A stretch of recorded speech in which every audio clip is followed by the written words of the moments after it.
Gitu. Pak, ini soal demokrasi dan pesta demokrasi.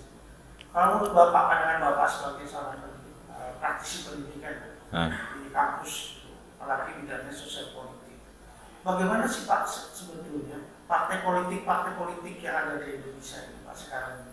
Apalagi yang ikut kontestasi, misalnya mungkin dari kualitasnya. Kok tiba-tiba anak muda baru 2 hari bisa jadi ketua umum partai politik, atau partai politik yang sudah berakar, beroyot, senior itu bisa tidak berdaya di hadapan anak muda yang baru berumur di bawah 40 tahun dan belum lagi genap setahun masuk dalam partai politik. Bapak gimana sih Pak? Partai politik di Indonesia ini? Itu kan politik, ya. Ditanya persoalan bagaimana kemudian partai politik, kualitas sebuah partai politik itu kan erat berkait dengan kepercayaan masyarakat. Ya, semakin banyak masyarakat percaya terhadap suatu partai, gitu kan ya. Ya, sebenarnya indikatornya sederhana. Berapa perolehan suara yang didapat oleh seorang partai? Tentunya partai itu dipercaya oleh masyarakat. Lepas ya dari kontroversi apakah misalnya suara masyarakatnya itu adalah suara masyarakat yang berkualitas atau masyarakat yang tidak berkualitas, ya. Tapi ya itu kita lihat ukuran secara umum saja, gitu kan. Nah tentunya partai yang mapan, ya partai yang punya dulangan suara yang luar biasa, yang cukup banyak, gitu kan ya. Nah apakah kemudian partai yang dulangan suara yang banyak itu pun juga sudah dikatakan sebagai berkualitas sebagai sebuah partai? Ya. Ini debatable. Karena ada banyak indikator-indikator kalau kita berpikir ideal. Apakah seorang partai tersebut sudah bisa menyelenggarakan fungsi dan perannya secara baik atau tidak? Apa peran partai? Banyak. Ya. Dia melakukan rekrutmen yang baik untuk mengisi misalnya kader-kadernya yang akan diproyeksi duduk di pemerintahan. Entah itu eksekutif, legislatif, maupun yudikatif. Gitu kan ya? Nah, seorang partai yang bagus atau seorang partai yang baik, dia selalu melakukan misalnya pendidikan politik bagi kader-kadernya. Sehingga kader-kadernya itu muncul sebagai sebuah figur yang profesional, figur yang jujur, figur yang amanah, bukan koruptif atau kolusi. Begitu kan? Satu. Sebuah partai yang baik adalah sebuah partai yang mampu melahirkan pemimpin yang berkualitas. Gitu kan? Bukan sebaliknya, pemimpin yang tidak berkualitas. Jangan kemudian dipertentangkan misalnya anak muda atau anak tua, gitu loh. Gitu kan ya? Ya. Kalau kemudian itu dipandang misalnya memiliki kualitas, kenapa tidak? Jadi memang sekarang ya ada satu fenomena. Misalnya Wapres salah satu calon itu masih muda dan ini di masyarakat cukup kontroversi, gitu kan ya, di bawah usia 40 tahun kan begitu ya. Nah saya bilang Wapres ya, gitu kan, yang menjadi Wapres atau menjadi presiden sekalipun yang di bawah 40 tahun itu banyak kayaknya. Seingat saya belajar sejarah dulu Perdana Menteri saja nih. Perdana Menteri itu kan kepala pemerintahan.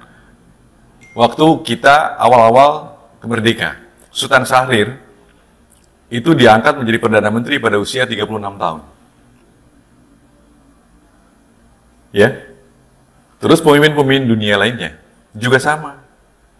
Ada banyak pemimpin dunia, misalnya, yang kemudian menjadi presiden itu di bawah 40 tahun.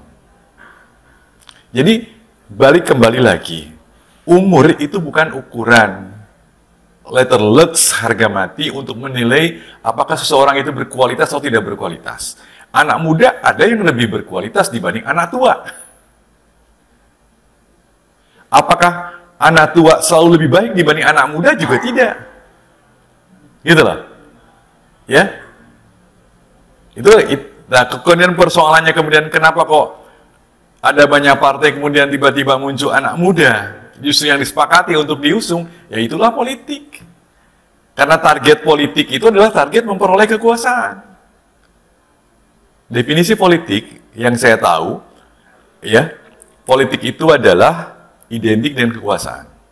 Bagaimana merebut kekuasaan, bagaimana mengelola kekuasaan, dan bagaimana cara mempertahankan kekuasaan. Itu adalah politik, esensinya. Dengan berbagai cara. Dengan berbagai cara dalam perebutan kekuasaan tadi. Gitu kan? Ya, nah, karena sistem yang digunakan adalah demokratis, berarti kan mencari suara yang terbaik sebanyak-banyaknya, ya. Para kontestan itu kan berpikir bagaimana cara memenangkan pertarungan. Kalau anak muda itu dipandang misalnya mempunyai potensi mendulang suara yang luar biasa banyaknya sehingga diproyeksi pula akan memenangkan pertarungan demokrasi melalui pemilihan umum, ya bisa jadi itu ukurannya. Begitu. Pak, apa masalah partai politik di Indonesia sekarang? Satu, masalah partai politik di Indonesia sekarang karena dia tidak mampu mencetak kader. Kemudian apakah menurut pendapat Bapak gimana soal etika politik?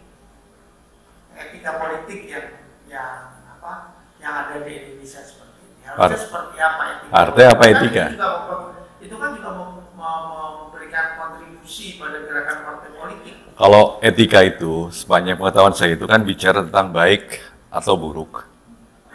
Ya, baik atau buruk. Jadi kalau tidak benar atau salah. Kalau benar atau salah itu ada pembuktian. Hukum mengatakan bahwa sesuatu itu adalah benar atau salah, itu ranahnya adalah norma hukum. Ya, bukan norma etika.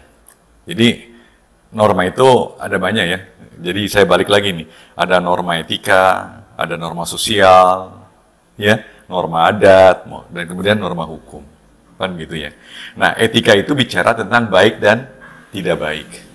Boleh dan tidak boleh, gitu kan? Itu adalah babnya adalah bab etika, gitu loh. Jadi bab kepantasan, ya. Kalau sudah bicara kepantasan berarti kan kelaziman, ya, kebiasaan yang biasa tumbuh di suatu kelompok masyarakat, gitu kan? Bahkan itu mungkin lebih mengerucut lagi kepada persoalan norma sosial jadinya kan. Etika itulah, intinya itu. Etika itu adalah persoalan tadi, kepantasan. Seorang itu apakah baik atau tidak baik, atau kurang baik. Gitu kan ya? Kan seperti itu. Nah sekarang ketika dikaitkan dengan persoalan partai politik, gitu kan ya? Apakah sesuatu partai politik itu dipandang punya etika baik atau punya etika buruk? Gitu kan ya? Ya itu kita bisa melihat dari perilaku dan tindakan yang dilakukan oleh sebuah partai. Kalau partainya misalnya korupsi, ya partainya tidak beretika baik, gitu loh, ya, gitu. Tapi kalau misalnya partainya tidak korupsi, bahkan partainya itu track recordnya adalah betul-betul mencetak para pemimpin, ya, para kader yang baik, profesional, amanah, jujur, gitu kan? Baik di lembaga pemerintahan, eksekutif, legislatif maupun yudikatif, itu adalah partai yang beretika baik. Kan seperti itu, Mas. Kalau masalah partai-partai politik di Indonesia itu, kalau menurut Bapak, baik, buruk, sedang-sedang saja. Ya. Enggak. Dan masalahnya apa? Ya, makanya indikatornya saja. Jadi kita lihat aja indikator suatu partai itu baik atau buruk itu seperti apa, gitu kan ya. Dan saya pikir setiap warga yang waras pasti akan bisa menilai sebuah etika, gitu loh. Ya kan, bahwa suatu etika itu, misalnya gini lah, marah-marah di tempat umum, ya, apakah itu etika baik apa etika buruk? Gitu kan ya? Oh itu etika buruk, gitu kan? Kalau misalnya ada kerumunan orang, ya, di depan kita, dan kebetulan kita lewat kerumunan tersebut, kemudian kita, ya, meludah, walaupun tidak dengan maksud meludahi para kumpulan orang tersebut, apakah itu misalnya kira-kira etika baik atau etika buruk? Kalau itu buruk, ya, yang baik seperti apa? Gitu kan? Oh, yang baik kalau ada orang berkerumunan di depan kita, kita mau lewat, kita mengucapkan kata permisi. Gitu kan? Oh, itu beretika. Pamit gitu ya. Ya. Berarti pamit gitu. Ya. Tidak bermain di dua kaki gitu. Kalau menurut Bapak, tuh, kita itu krisis apa untuk partai politik dan sistem demokrasi? Ya. Krisis apa? Ya kalau misalnya melihat perilaku umum ya terjadi di partai kita, mayoritas gitu kan masih lebih banyak pragmatis ya. Partai kita itu bergerak dalam konteks pragmatisme, gitu kan ya. Hampir semua, ya walaupun itu tidak diharamkan bahwa partai politik itu adalah merebut kekuasaan, memang partai politik diciptakan untuk merebut kekuasaan, gitu loh. Tapi kemudian misalnya cara tadi balik lagi cara untuk berkuasa yang dinilai tidak beretika, dinilai melanggar norma-norma tertentu gitu kan ya. Ini masih seringkali terjadi hanya sekedar untuk berkuasa. Kan seperti itu. Gitu loh. Jadi bagaimana kemudian partai itu ke depan, ya saya pikir ya harus merubah paradigma dasar bahwa partai itu dihadirkan bukan sekedar untuk mencari kekuasaan semata, tetapi adalah kekuasaan yang ada titik-titiknya gitu loh. Kekuasaan yang direbut, nanti dikelola dan dipertahankan adalah untuk kepentingan masyarakat yang jauh lebih besar, bukan untuk kepentingan partainya sendiri, kelompoknya sendiri, gitu kan ya. Nah, ya itu, gitu loh. Kalau menurut saya ya, jadi nanti mungkin pendidikan partai sekarang kita ini aja lah, kita evaluasi dalam 5 tahun itu aktivitas partai itu terlihat jelas itu pada saat apa sih? Hanya terlihat pada saat menjelang pemilihan, ya, entah itu pemilu, entah itu pilkada, entah itu pileg kan begitu ya. Tapi di luar itu, adakah aktivitas partai yang misalnya menyapa masyarakat, memberdayakan masyarakat, gitu loh, ya. Kemudian berpikir untuk bagaimana kemudian masyarakat bisa menjadi lebih baik. Kan jarang kita mendengar itu. Hiruk pikuk partai itu ya ketika menjelang pemilu, menjelang pilkada. Nah, itu juga harus dirubah, gitu loh, ya. Jadi betul-betul partai itu adalah betul-betul memang dibentuk adalah untuk kemanfaatan bangsa. Harusnya kan begitu. Oke, makasih banyak. Oke.